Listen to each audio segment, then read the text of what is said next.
अस्सलाम वालेकुम जी, मैं हूँ रशीद बलोच। दुनू टीवी के प्लेटफॉर्म से आपके सामने मुखातब हूँ। आज हमारे पास दो तीन मौजू हैं, उस पर बात करते हैं। एक तो ये है कि तारिकिन वतन की वापसी का सिलसिला शुरू हो चुका है और क्या अफ़गान तारिकिन वतन की वापसी के जो इम्कानात ज़ाहिर किए जा रहे हैं वो काम आसान है उसमें, या उसमें मुश्किलात भी दरपेश होंगी बलूचिस्तान हुकूमत या मरकज़ी हुकूमत को।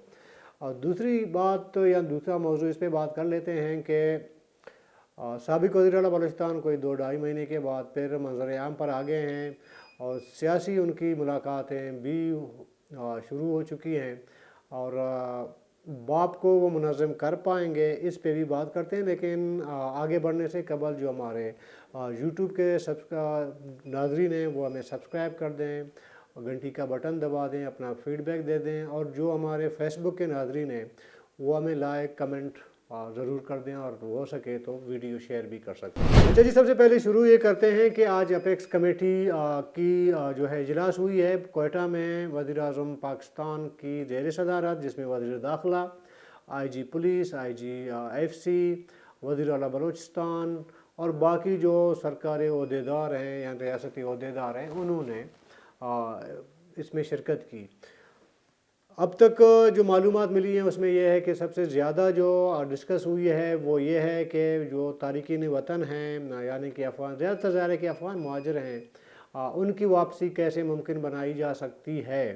इस पे ज़ाहिर है कि कुछ फ़ैसले लिए गए हैं और ये फ़ैसला यूँ हुआ है कि हर सूरत में जो भी गैर कानूनी तौर पर तारिकीन वतन मौजूद हैं पाकिस्तान में उनको निकाला जाएगा, और जिनके पास डॉक्यूमेंट्स मौजूद हैं, यानी कि अफ़गान मुहाजिर कार्ड है या वैसी मुहाजिर कार्ड जो है उनका जो लीगल डॉक्यूमेंट्स ही होता है, एक तरह से UNHCR की तरफ से जारी कर दिया गया है जो अफ़गान मुहाजिर पाकिस्तान आए हैं, और उसमें ज़ाहिर है कि रियासत पाकिस्तान की भी उसमें एक शामिल है कार्ड जारी करने में। तो अब ये एक सवाल पैदा होता है कि जो हमारी इस्टेब्लिशमेंट ने या मरकज़ी हुकूमत ने या सूबाई हुकूमतों ने जो एक फ़ैसला लिया है कि तारिकीन वतन को, मतलब जो तारिकीन वतन हैं उनको वापस भेजना हर हाल में है, तो वो कितना डिफ़िकल्ट हो सकता है, कितना मुश्किलात दरपेश हो सकती है। आदाद शुमार तो ये बताती हैं कि 40 लाख से ज़ायद सिर्फ़ और सिर्फ अफ़गान मुहाजिरीन पाकिस्तान में मौजूद हैं। उनकी ज़्यादातर तादाद बलूचिस्तान और सिंध में हैं। इससे पहले KP में भी थे, लेकिन KP की गुज़िश्ता PTI की हुकूमत ने और उससे पहले वाली हुकूमत जो ANP और MMA की हुकूमत थी, यानी कि मजहबी जमातों की, उन्होंने बड़ा सख्त स्टेप उठाया था अफ़गान मुहाजिरीन के हवाले से। अफ़गान मुहाजिर KPK में ना कोई जायदाद ख़रीद सकते थे, ना कोई मिल्कियत उनकी होती थी, ना प्रॉपर्टी ख़रीद सकते थे, कुछ नहीं। हाँ ठीक है, कारोबार वो कर सकते थे, लेकिन बदकिस्मती ये थी कि और बदकिस्मती ये है भी कि बलूचिस्तान में अफ़गान मुहाजिर हों या तारिकीन वतन कोई भी हो, उन्होंने धड़ाधड़ से प्रॉपर्टियाँ ख़रीदी हैं। ये मैं बार बार अपने व्लॉग में भी बता चुका हूँ कि शनाख्ती कार्ड भी वो बना चुके हैं, लीगल डॉक्यूमेंट्स भी बना चुके हैं।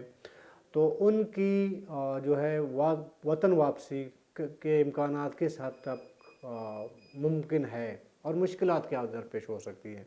देखिए, उमूमी एक राय पाई जाती है बलूचिस्तान के अवाम में, वो ये है कि अफ़गान मुहाजिरीन को निकालने की इससे पहले भी बातें हुई हैं, रियासती हवाले से ऐलानात भी हुए, लेकिन उस पर इतना अमल दरामद नहीं हो सका या मुमकिन नहीं हो सका उन फैसलों पर अमल दरामद कराना। इस बार जो निगरान हुकूमत ने एक डिसीजन ली है, तो इसमें भी बहुत सारे लोग जो है इसको गैर संजीदा समझते हैं। वो कहते हैं, आज मेरी बात हुई थी बहुत सारे लोगों से, उन्होंने कहा नहीं यार, ऐसे एक शोर शराबा डाला हुआ है, कुछ आम लोग 1000-1500 लोगों को भेजा जाएगा और कहेंगे कि जी हमने अफ़गान मुहाजिरीन को निकाल दिया है या तारिकीन वतन को उनके वतन वापस भेज दिए। लेकिन मुझे ऐसा नहीं लगता, क्योंकि अपेक्स कमेटी से पहले भी एक मीटिंग हुई थी आपके कोयटा में। उसमें मैं आपको एक वाक़या सुनाता हूँ। हुआ ये कि उस जो इजलास हुई थी चीफ सेक्रेटरी की सरबराही में, 2 दिन पहले की बात कर रहा हूँ, आज 10 अक्टूबर है, तो ये मेरे ख्याल में 8 अक्टूबर का मैं वाक़या आपको बता रहा हूँ या 7 अक्टूबर का। तो एक खातून को बुलाया गया उस कमेटी उस इजलास में। इजलास जब ख़त्म हुआ तो वो लोग बैठे हुए थे, जो शुरका थे इजलास के, वो बैठे हुए थे। तो एक खातून को जो है वो बुलाया गया, उनको बिठाया गया, और उसके बाद जो है एक मुअज़्ज़िज़ किसी शख्स को सफ़ेद दाढ़ी यानी कि पीर कमाश बंदा, बुज़ुर्ग बंदे को वो लेके आए। तो खातून और उस बुज़ुर्ग बंदे को आमने सामने करके पूछा गया कि जी आपका एक दूसरे से क्या रिश्ता है। खातून ने तो इनकार किया, उसने कहा जी इस शख्स को मैं पहली बार देख रहा हूँ। लेकिन जब उस हाजी साहब से पूछा गया कि जी आप इस खातून को जानते हो, तो उस हाजी साहब ने कहा जी मैं भी इस खातून को नहीं जानता। जब डॉक्यूमेंट सामने रखे गए ना, याद रखें, जब डॉक्यूमेंट सामने रखे गए तो उस खातून की वो आप यूँ समझें कि वो जो शनाख्ती कार्ड वगैरह बनते हैं, वो जो ट्री है ख़ानदानी ट्री, यानी उस पे उस हाजी साहब के पूरे ख़ानदान के लोग इंदराज थे, और पूरे शनाख्ती कार्ड उस हाजी साहब के कोई 20-22 के करीब जो है उसके ख़ानदान के लोग थे, और सब के सब उस खातून की ट्री में जो है वो शामिल थे, ख़ानदानी ट्री में, यानी वो उसका रिश्तेदार, कोई भाई, कोई कहीं बेटा, कोई पोता, नवासा, इस तरह बना के। फिर वो हाजी साहब को कहा गया कि वो खातून को कहा गया आपको पता ही नहीं है कि आपके ख़ानदान के अंदर कितने लोग आके दाखिल हो चुके हैं। सूरत हाल यही है कोयट बलूचिस्तान में। देखिए बलूचिस्तान में करप्ट लोगों की कमी नहीं है, बाकी सूबों की मैं बात नहीं करता, क्योंकि मेरा मौजूद बहस जो है वो हमेशा बलूचिस्तान ही रहता है। बलूचिस्तान में मस्तंग से रिपोर्ट्स आई थी कि जी अफ़गान मुहाजिरीन के शनाख्ती कार्ड बनाए जा रहे हैं, नोशकी से आई है।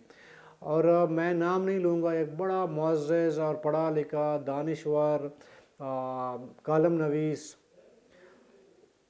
उसने पीपल पार्टी के दौरे हुकूमत में जब सरदार उमर गुरगेश साहब वज़ीर थे, मरकज़ी वज़ीर थे, उनके ज़रिए नोशकी में अफ़गान मुहाजिरीन के कार्ड बनाए।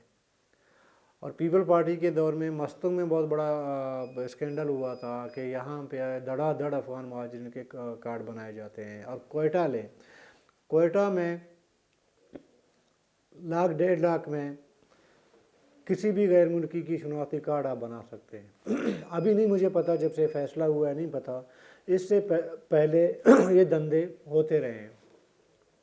ज़रा कि जब आपके पास शनाख्ती कार्ड आ जाता है तो आप उससे पासपोर्ट भी बना सकते हैं, उससे आप बैरून मुल्क सफ़र भी कर सकते हैं, उससे आप मतलब कारोबार भी कर सकते हैं, प्रॉपर्टी भी ख़रीद सकते हैं, सब कुछ कर सकते हैं। एक बंदे ने मुझे कहा कि कोई 5,000 के करीब जो ख़ानदान हैं वो पाकिस्तान के वीज़े पे बैरून मुल्क चले गए हैं। उसमें ऑस्ट्रेलिया शामिल है, उसमें बरतानिया शामिल है, अमेरिका, फ़्रांस, कनाडा, यूएई, मतलब मिडल ईस्ट, सब ममालिक शामिल है। तो ये दरअसल वो लोग हैं जिन्होंने पैसे दे के उन्होंने अपने शनाख्ती कार्ड बना लिए हैं। अभी ऐसे लोगों को निकालना किस हद तक मुमकिन हो सकता है, तो इससे मैं जब से ये मामला शुरू हुआ है मैं अपडेट लेता रहता हूँ। तो बताया गया कि FIA ने नादरा से मिलकर जिन जिन लोगों पे शक है और उनका पूरा डाटा कलेक्ट कर दिया है, और वो तरीका मतलब डाटा कलेक्शन का अभी भी काम जारी है।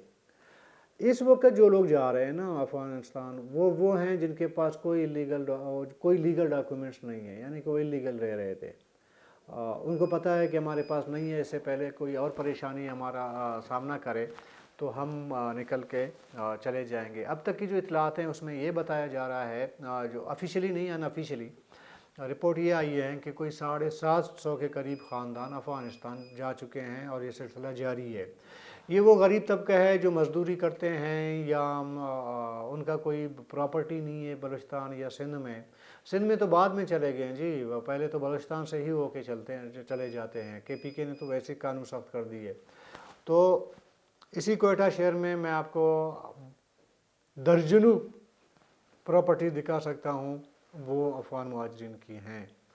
तो ऐसे लोगों को भी निकालने की कोशिश की जा रही है। और लेकिन एक तरफ ये भी बताया जा रहा है कि जी बहुत सारे अफगान मुहाजिरीन ऐसे हैं जो अरबपति हैं, जिनका बिज़नेस जो है वो डॉलरों में होता है। और ये मैं ये नहीं है कि किसी नजी महफिल में या किसी सर्कल में बात हो रही, ये आपके टीवी चैनल्स में बहुत सारे दानिश्वर टाइप के लोग वो बताते हैं। कल मैं सुन रहा था किसी शख्स को, उन्होंने कहा कि जी देखें, अगर ये फ़ैसला जो रियासत पाकिस्तान ने की है, इससे रियासत पाकिस्तान को बहुत मुश्किल पड़ सकती है। और ये टीवी चैनल्स के हेडलाइंस भी, मतलब मैं नाम नहीं लूँगा, बड़े आपके एंकर पर्सन हैं जिनका मोतबर नाम है सहाफ़त में, उनके भी अगर आप वीलॉग्स देखें या जो वो प्रोग्राम करते हैं टीवी चैनल पे, उनका भी यही मौक़िफ़ होता है। तो जी चलें, मान लेते हैं कि जी इधर नुकसान हो सकता है, तो इनके रहने 45 लाख लोगों के पाकिस्तान या बलूचिस्तान में बॉर्डर बढ़ने से जो है वो मुश्किलात नहीं बढ़ी हैं पिछले 45 सालों से। कॉमन सेंस है यार, समझने वाली बात है। ये वो लोग बातें करते हैं जो अफेक्ट नहीं हुए हैं जी, ठीक है। आपका मैं कल भी मैंने ये प्रोग्राम की थी, मैंने कहा था कि जी बलोच इलाकों से ज़्यादा पश्तून आबादी अफगान मुहाजिरीन से जो है वो अफेक्ट हुए हैं। उनकी नौकरियाँ और नौकरियाँ तो ओवरऑल दायरा बलूचिस्तान की है। इवन के जो आपके कमीशन के एग्ज़ाम होते हैं उसमें भी बहुत सारे अफगान मुहाजिरीन सेलेक्ट हुए हैं, फ़ौज में हुए हैं। इससे ज़्यादा आप क्या कह सकते हो।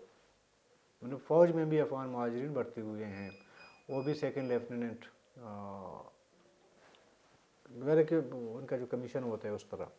तो ये सूरत हाल है। लेकिन मुझे ऐसा लगता है कि इस दफ़ा मामला थोड़ा सीरियस है। अफगान मुहाजिरीन को या बाकी जो तारिकीन वतन है उनको वतन भेजने का बिल्कुल एक प्रिंसिपल डिसीजन लिया गया है और होगा। अब आते हैं जी अपने अगले मौजू पे। अगला मौजू ये है कि जी मीर कुद्दुस बिजंजो जब वज़ीर आला थे, 1.5 साल वज़ीर आला रहे। जब से उनकी हुकूमत ख़त्म हो गई, निगरान सेटअप आ गया, तो मीर कुद्दुस बिजंजो ने इस्लामाबाद को अपना मस्कन बना लिया। लेकिन उनकी कोई सियासी हवाले से कोई इस तरह के मामलात सामने नहीं आए। मतलब वो एक तरफ से आप यूँ कह सकते हैं वो गोशा नशीन हो गए। तो इस गोशा नशीनी की 1.5-2 माह के बाद, 1.5-2 माह ही होंगे ना निगरान हुकूमत को आते हुए, ऐसा ही है। अच्छा, अब मीर कुद्दुस बिजंजो साहब थोड़ा एक्टिव हुए हैं। और जो तस्वीर हमें सोशल मीडिया के ज़रिए जो हम देख रहे हैं, तो उसमें भी ऐसा पता चल रहा है, मालूम ऐसा हो रहा है कि वो रूबसेहत होने जा रहे हैं और रूबसेहत हैं। पहले की बनिस्बत जो उनकी सेहत हमें बेहतर नज़र आ रही है। और चूँकि वो बाप पार्टी के प्रेसिडेंट हैं, तो इलेक्शन कमीशन ने उनसे तजावीज़ मांगी हैं इलेक्शन के हवाले से। तो कल 9 अक्टूबर को मीर कुद्दुस बिजंजो साहब ने अपने पार्टी के लोगों को बुलाया। उसमें सरदार अब्दुर्रहमान केतरन, नसीबुल्लाह बाजी, सादिक संजरानी, ज़ुबैदा जलाल, इनको बुलाया और एक मीटिंग हुई। और इससे पहले जो है मीर सरफराज भुगटी जो वज़ीर दाखिला हैं, उन्होंने मीर कुद्दुस बिजंजो से मुलाकात की। शाद खाकान अब्बासी ने भी मुलाकात की। इस तरह की मुलाकातें भी शुरू हुई हैं। तो ये ऐसे समझे कि मीर कुद्दुस बिजंजो ने दोबारा वो सियासी जो तरह के एक्टिविटीज़ हैं वो करना शुरू कर दी है। अब सवाल एक चीज़ है जी, एक सवाल तो पैदा होता है ना, वो सवाल ये है कि क्या मीर कुद्दुस बिजंजो बाप पार्टी का जो बोझ है वो अपने नातवान कंधे जो हैं उनसे उठा सकते हैं या उठा पाएंगे। और वैसे भी किसको नहीं पता कि बाप पार्टी इस्टेब्लिशमेंट की पार्टी है, थी, अभी है या नहीं है हमें नहीं पता, पहले थी वाली में अभी ज़ाहिर के एक चीज़ ये है कि बाप एक चीज़ कमा के बेटे को खिलाता है तो मतलब खाना तो आसान हो जाता है। आपका खर्चा बाप उठा रहा हो तो फिर तो वो मसला ही नहीं है ना, कोई इशू ही नहीं है ना, कोई परेशानी नहीं है। अभी जब बंदा खुद बाप बन जाए और ख़ुद घर की ज़िम्मेदारी उठाना शुरू कर दे, उसके बाद कामयाबी और नाकामी का जो है जांचा जा सकता है कि बाप अपने बच्चों को पालने में कितना कामयाब हुआ है या कामयाब नहीं हुआ है। तो जी ये अच्छी बात है कि मीर कुद्दुस बिजंजो साहब ने बाप की ज़िम्मेदारी एज ए पार्टी प्रेसिडेंट है ना, उन्होंने ये ज़िम्मेदारी संभाली है और मीटिंग्स वगैरह हो रही हैं। और जाम साहब का जो ग्रुप है उसमें सरफराज है, अनवर काकड़ हैं, उसमें बहुत सारे लोग हैं। उन्होंने तो ऑफिशियली ऐलान कर दिया है कि जी बाप का बोझ हम नहीं उठा सकते। अब बाप जिस मकसद के लिए बनाया गया था वो मकसद ही अभी ख़त्म हो गई है। ये तो जाम साहब ने बार बार कहा है। तो ले दे के आप उसको यूँ समझें कि बस यही कुछ चंद लोग हैं, यानी कि मेन पिलर है जब कहें तो उसमें बाप के इस वक्त जो आपको नज़र आएंगे सादिक संजरानी है, मीर कुद्दुस बिजंजो है, अब्दुर्रहमान केतरान साहब, ये तीन लोग आपको ऐसे नज़र आएंगे जो आप समझ सकें कि वो बाप अब तक बाप में टिके हुए हैं। वो क्लेम करते हैं जी हम बाप को हम नहीं छोड़ना चाहते। और शायद मीर अब्दुल कुद्दुस बिजंजो दूसरी पार्टी कोई ज्वाइन नहीं करें। उनका ख्याल है कि चूँकि मैं 2 बार वज़ीर आला रह चुका हूँ, मैं निगरान गवर्नर भी रह चुका हूँ, बलूचिस्तान के बड़े बड़े जो ओहदे हैं उसमें मैं तो रह चुका हूँ, मुझे नहीं कोई ज़रूरत कि मैं कोई और पार्टी ज्वाइन कर लूँ, मैं ख़ुद एक पार्टी को लीड कर सकता हूँ। ये मीर कुद्दुस बिजंजो का ख्याल है। अच्छा, अभी वो जैसे पहले मैंने कहा कि बोझ किस हद तक उठा पाएंगे वो तो चंद इस इलेक्शन तक पता चलेगा। लेकिन एक चीज़ आपको मैं क्योंकि मैं भी डिस्ट्रिक्ट आवारान से मेरा ताल्लुक़ है, लोगों से रबता रहता है, सच्ची बात तो यह है कि मीर कुद्दुस बिजंजो बाप को कामयाबी से चला पाएंगे नहीं पाएंगे वो तो आने वाला वक्त बताएगा। लेकिन आवारान की सियासत में मीर कुद्दुस बिजंजो की जो सियासी सूरत हाल है वो पतली हो चुकी है।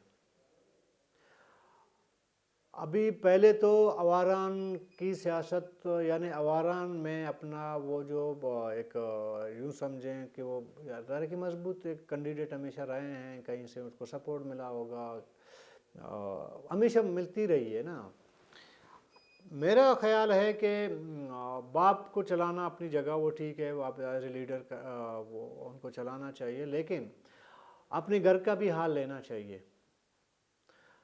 मतलब मैं ये भी आपको कह दूं कि बातें बहुत ज़्यादा होंगी, बंदा बहुत डिटेल में नहीं जा सकता, लेकिन इस वक्त बाकी जितनी पार्टियां नेशन पार्टी समेत अगर वो मजबूत हुए हैं तो वो रिएक्शन है कि मीर कुद्दुस बिजंजो साहब ने अपने इलाके में टक्के का काम नहीं किया है। क्योंकि उनके एक 1.5 साला दौरे हुकूमत में मेरा भी ज़ाती तौर पर उनसे मिलना जुलना रहा है, सलाम दुआ रही है, राबिता रहा है। बतौर जर्नलिस्ट मैं 1-2 बार भी मैंने उनको ये कहा था कि इलाके के लिए आपका प्लान क्या है, क्या करना चाहते हैं। मुझे मीर कुद्दुस बिजंजो साहब ने कहा था कि कोई 8-10 अरब का जो है मैं प्रोजेक्ट लॉन्च करने जा रहा हूँ डिस्ट्रिक्ट आवारान के लिए, और जाऊ को मैं मॉडल सिटी बनाऊंगा, फिर अग्रेटर में आवारान को बनाऊंगा, इस तरह के। जब वो स्पीकर थे, जब वज़ीर आला बन गए तो वो मेरी जो इतला है कि अब तक कोई 30-35 अरब के करीब आवारान का जो है वो मुख्तलिफ प्रोजेक्ट्स में जो है वो मंसूबे बनाए गए थे। अभी वो मंसूबे, सच्ची बात तो ये है और ईमानदारी की बात भी यही है कि वो मंसूबे आवारान के ग्राउंड में नज़र नहीं आ रहे हैं। आवारान का कोई गली कूचा आपको ऐसा नज़र नहीं आएगा जिसमें जो है आसानी से सफ़र किया जा सके। लसबेला से यानी कि बेला से लेकर तुरबत तक वफाकी PSDP में PTI की हुकूमत ने पैसे मंजूर करवाए, उसका थोड़ा बहुत काम शुरू हुआ लेकिन वो रुक गया। लेकिन मीर कुद्दुस बिजंजो साहब ने बतौर वज़ीर आला इस प्रोजेक्ट, बड़ा प्रोजेक्ट है ज़रा कि पूरे डिस्ट्रिक्ट आवारान और पूरे डिस्ट्रिक्ट केच کا جو ٹرانسپورٹ ہے نا، پبلک ٹرانسپورٹ یا ویسی گڈز ٹرانسپورٹ جو بھی آپ لیں، یہ بڑا شارٹ، کراچی کے لیے بڑا نزدیک اور شارٹ راستہ ہے، تو اس کو سیریس نہیں لیا۔ اپنے علاقے میں بے روزگاری کو زیادہ سیریس نہیں لیا، نوجوانوں کی جو ہے ایجوکیشن پہ زیادہ سیریس اس کو نہیں لیا، علاقے کے ڈیولپمنٹ کو سیریس نہیں لیا، پانی کے مسئلے کو، صحت کے مسئلے کو، ایجوکیشن کے مسئلے کو میر قدر بزنجو صاحب نے سیریس نہیں لیا۔ یہ کلی حقیقت ہے، یہ تنقید نہیں ہے۔ قدر بزنجو میرا بھائی ہے، ہم عمر ہیں، ہم بچپن میں ساتھ رہے ہیں، لیکن یہ کوئی تنقید نہیں ہے، یہ حقائق ہیں جو میں آپ کو بتا رہا ہوں۔ بعد میں پہلے ڈسٹرکٹ گورنر کی سیاست کو توڑا، میر قدر بزنجو کو دیکھنا ہوگا، اور یہ بھی اطلاعات ہیں، ہو سکتا ہے کہ میر قدر بزنجو صاحب خود اس دفعہ الیکشن نہ لڑیں، اپنے 2 بھائیوں میں سے کسی ایک کو لڑائیں۔ یہ افواہیں ہیں نا علاقے میں، ادھر ادھر ہیں۔ دیکھیں میں بات لمبی ہو جائے گی، میں شارٹ کر دیتا ہوں، پھر اپنا ویلو ختم کر دیتا ہوں۔ دیکھیں 2 بھائی ہیں ان میں میرا خیال ہے کہ جو پولیٹیکل وہ کیا کہتے ہیں میچورٹی ہے وہ نہیں ہے، پولیٹیکل لوگ نہیں ہیں وہ ان کا۔ چلیں میر قدر بزنجو وزیر اعلیٰ تھے، ان کا مطلب اور بھی مصروفیات ہو سکتی ہیں، لیکن ان کے بھائیوں نے بھی کوئی ایسا کمال علاقے کے لیے نہیں دکھایا تاکہ اپنا وہ ووٹ بینک ہے، وہ سمپتی ہے، وہ اس کو برقرار رکھ سکیں یا اس کو زیادہ کر سکیں، نہیں کر سکے۔ باقی ٹیک کے شے کے ادھر ادھر وہ تو عام ایم پی بھی کر سکتا ہے، یہ کسی کو آپ مشیر لگا لیں وہ بھی کر سکتا ہے، وہ کوئی کمال کی بات نہیں ہے۔ 4-5 لوگ اگر آپ اقتدار میں ہیں، علاقے سے 40-50 لوگ آپ کے بیٹھک میں آ کے بیٹھ جائیں، کوئی کسی سے ملاقات ہو کسی سے نہ ہو، وہ بھی کوئی مطلب ایک بھی روٹین کی چیزیں ہیں، لیکن حقیقتاً وارن کے لیے میرے خیال میں کچھ نہیں ہوا ہے۔ اور میں سمجھتا ہوں، میں نے پہلے بھی کہا ہے کہ میر قدر بزنجو صاحب جو ہے بائی چانس، بائی لک 2 بار ان کو اقتدار ملا، بلوچستان کے اتنے سرداری نوابوں کے بیچ میں ان کو لیڈ کرنے کا اور مثال بننے، مطلب ایز اے وزیر اعلیٰ مثال بننے کا جو ایک موقع ملا تھا، وہ اس طرح اپنی کارکردگی کو نکارتے پورے بلوچستان، نہ صرف اواران کا رونا بعد میں، بلوچستان کے لیے وہ مثال بن جاتے، تاکہ کل ہم بیٹھ کے کسی سردار نواب کے سامنے مثالیں دے، میر قدر بزنجو کی مثال دے دیتے، لیکن وہ بدقسمتی سے میر قدر بزنجو ایسی کوئی کارکردگی دکھانے میں کامیاب نہیں ہو سکے۔ تو جی کل تک کے لیے اجازت دیجیے، اللہ حافظ۔